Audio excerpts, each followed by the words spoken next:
सुन सुन सुन, तू क्यों नहीं आया था थर्सडे को? Food poisoning. Very good. और तू क्यों नहीं आई थी थर्सडे को? फैमिली इमरजेंसी, याद रखना, कंफ्यूज मत होना, ठीक है?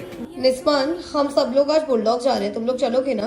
अबे यार, इनको आज ही क्यों प्लान बनाने हैं? आज रात को हमें साथ में टाइम स्पेंड करना था, गया प्राइवेट टाइम तेल लेने। छोड़ यार, किस्मत ही खराब है। मैं हाँ बोल रही हूँ, तू भी हाँ बोल दे। भैया एक लाटे दे दो और एक कैपेचिनो।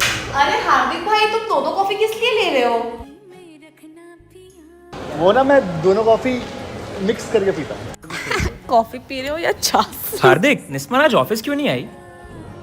मुझे कैसे पता होगा यार? निस्मन का है अंदर आ। निस्मन क्यों नहीं आई आज? मुझे कैसे पता होगा? मैं उसका पीए थोड़ी हूँ। सब लोग तेरे बारे में पूछ रहे हैं, पता कितना एम्बैरेसिंग लग रहा है। मैंने तो बोल दिया मैं तेरा पीए थोड़ी हूँ। पिए नहीं, पर मेरा पिया तो है ना। सुनो, तुम लोग का कुछ चल रहा है क्या?